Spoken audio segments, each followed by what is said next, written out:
जब पूरे ग्रामवासी के पूर्ण उदय होते हैं तब किसी के घर पर भागवत कथा की रचना होती है।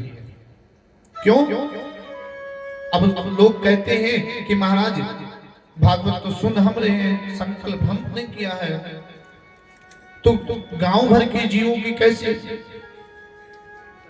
तो आपने बुलवा दिया होगा, है ना, कि भैया हमारे घर भागवत कथा होने वाली है, आप सभी को सुनने आना है, निमंत्रण दिया जाता है। तो जब उनके जीव का पूर्ण फल प्राप्त हुआ होगा तभी तो वो आएंगे कथा सुनने, नहीं तो कहेंगे सुन हो रहे हैं हम उनके घर क्यों जाएं। जब लोगों का झगड़ा हुआ रहता है तो कहते हैं कि हम उनके घर कथा सुनने क्यों जाएं।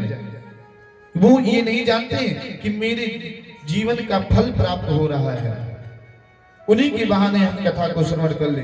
बैठते ही हमने कहा है कि जिनके भक्तों अपने गृह कार्य को पूर्ण करके इस कथा पांडाल में आए। अब ये ना आपका द्वार है ना ही आपका घर है, ये तो मंदिर है।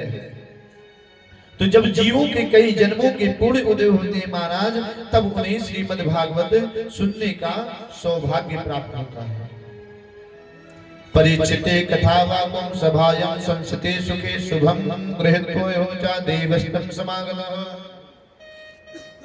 जब श्री सुखदेव जी महाराज परीक्षित जी को श्रीमद् भागवत सुना रहे थे तब सब देवता अमृत का कलश लेकर के तत् समागम अर्थात सभी लोग एकत्रित होकर के आते हैं और कहते हैं कि हे महामुनि स्वकार्य कुशल सर्वो सुरः सुखम नत्वः।